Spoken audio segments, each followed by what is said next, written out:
Welcome back to my channel. नमस्कार समस्त को। आशा आज अहंकारी गाई कहानी शुणा। मो चैनल को सब्सक्राइब करिवो और पाखरे थिबा घंटी को दबाई देबो। अनेक दिन तले गोटे छोट सहर रे जने गरीब चाषी रहउतला। से निजर दारिद्रतार एते विरक्त हो जाइतिला जे निज सहर घर छाड़ी अन्य केवाड़े जाय रहिबाको भाबिला। से निजर परिवार को मध्य सांगरे नहीं गला। बाटरे से चाषी जनक गोटे गाई देखिला।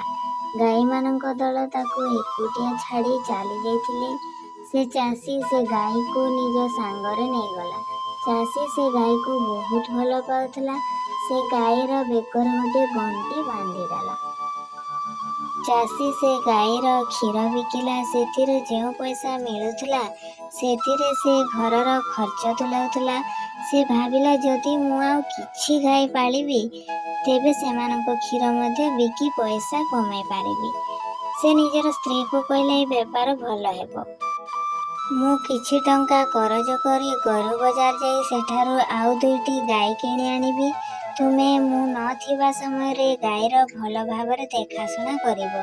तार स्त्री राजी होइगला। चाषी गरु बाजार जाई आउ दुईटी गाई किणी आनिला। से चाषीर भाग्य बदली गला और खूब शीघ्र अनेक गुड़िए गाईर मालिक होइगला। से निजको साहाय्य करिबा पई गोटे लोक रखिला। गाई ताको सबु वर्ष गोटे छुआ और प्रतिदिन क्षीर देउथला। एही परी चाषी खुशी रे रहिबाकु लागिला। से गाई बिक्री करिवा व्यापार मध्य करिला। से गाईर भल भाबरे देखाशुना करुथला। सेथिपाई तार गाई गुड़िको सुस्थ सबल होइतिले। सेमाने पाख जंगल को जाई घास पत्र खाउतिले एवं पाखरे थिबा पोखरीर सफा पानी पिउतिले। जेउ गाईर बेकरे घंटी बंधाइतला से अहंकारी होइगला। से भाविला मु गोटे विशेष जातिर गाई, सेथिपाई मोर बेकरे घंटी बंधाइछि। जेतेबेले सबु गाई एकाठी चरुथांती सेतेबेले से सेमानंकठारु अल्प दूर घुंची करी चालुथला। जेबे अन्य गाई माने यहा देखिले तेबे सेमाने निज निज भितरे कथा हेले, ए निर्बोध गाई आमठारु अलगा चालुछि। गलार घंटी मध्य सब समय रे बाजुछि। से निश्चय कौनसी दिन असुविधारे पड़िबो। कौनसी बणुआ पशु एहाकु मारी पकाइबो। सेमाने सबु घंटी वाला गाई को भल मंद कहिबाकु लागिले। ताहार एभली निर्बोध कार्यकलाप पाई ताकू बुझाइले, किंतु घंटी वाला गाईटी ध्यान देला नहीं। दिने जंगल रे रहुतबा बाघ घंटीर शब्द शुणिला। से शब्दर संधान कला।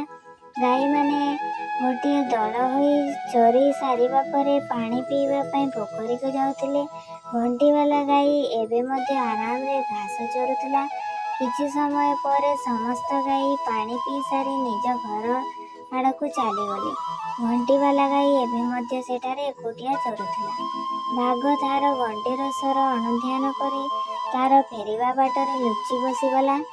गाईटी जेतेबेले संपूर्ण पाखरे जाउथला तेबे बाघ लंफ देई गाईर बेककू माड़ी बसिला और मारिदेला। बिचरा गाई सतुपदेश न मानिबा कारणरू मरिगला। एथिरे आमे नीतिबाणी कौन शिखिला? जिए निज जाति भाई मानकर सतुपदेश न माने से निश्चय विपद रे पड़े। आमे समस्ते बड़ मानक उपदेश माने चलिबा उचित।